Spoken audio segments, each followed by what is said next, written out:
Indian middle class is getting poor. पिछले 10 सालों में टैक्स लगा कर सरकार ने एक देश के आम आदमी का खून चूस लिया। लोगों के खर्चे तो बढ़ रहे हैं पर कमाई तो वही की वही है।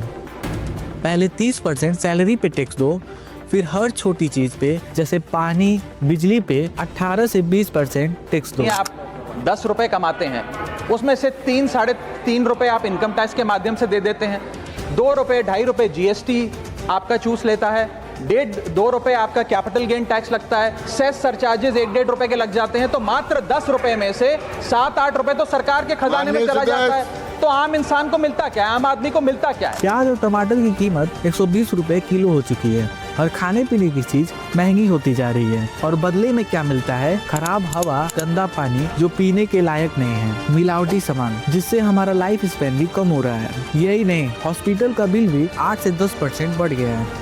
ये सब चीज एक मिडिल क्लास फैमिली पर असर तो कर रही है, साथ में हमारे देश की जीडीपी पे भी असर कर रहा है, क्योंकि पिछले क्वार्टर में हमारी जीडीपी का ग्रोथ सिर्फ 5.4% है और ओवरऑल सिर्फ 6%। इसका सिर्फ 2 रीजन है जो आगे इस वीडियो में हम बात करेंगे। बच्चे के दूध पे टैक्स लगाते हो, आटा दाल चावल पे टैक्स लगाते हो, हिंदुस्तान के गरीब आदमी का खून चूसने का काम करते हो। यह सरकार किसके लिए चल रही है?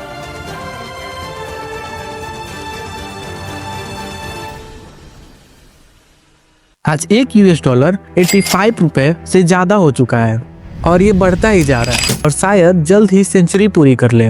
आज इंडिया में एक सस्ता कार भी लगभग 6 लाख से शुरू हो रहा है और उसमें भी 30 से 40% टैक्स तो सिर्फ गवर्नमेंट ले रही है। सिर्फ यही नहीं, टोल टैक्स, चलाने के लिए डीजल पेट्रोल जो ऑलरेडी इतनी महंगी है।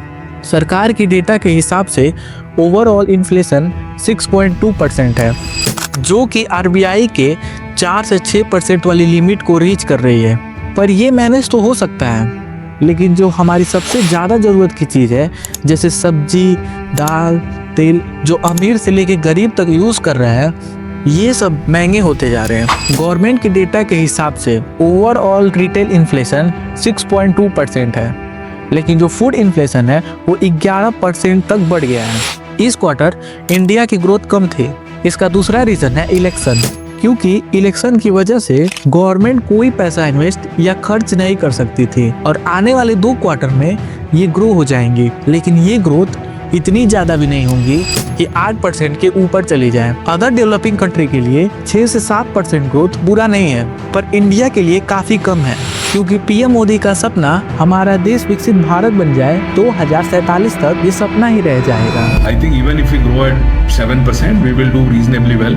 We may not reach the Viksit Bharat goal or whatever we have, but we'll still be by far third largest economy. अगर हमारे प्राइम मिनिस्टर या फाइनेंस मिनिस्टर चाहे तो हमारी जीडीपी बूस्ट हो सकती है। जैसे शॉर्ट टर्म के लिए वो इनकम टैक्स और फ्यूल की प्राइस ड्रॉप कर सके, जिससे सेल बढ़े और दोनों के फायदे हों। दूसरा, इन्वेस्टमेंट। गवर्नमेंट को प्राइवेट कंपनी की हेल्प करनी चाहिए, क्योंकि उनको पता है कि लोगों की नीड क्या है, जिससे मैन्युफैक्चरिंग बढ़ेगी और जॉब्स भी क्रिएट होंगी और लोगों के हाथ में पैसे आएंगे ताकि वो खर्च कर सकें। पर हमारी गवर्नमेंट कर ही नहीं रही है। आपका क्या ख्याल है, गवर्नमेंट को क्या करना चाहिए ताकि वो हमारी इकोनॉमी को बूस्ट कर सके?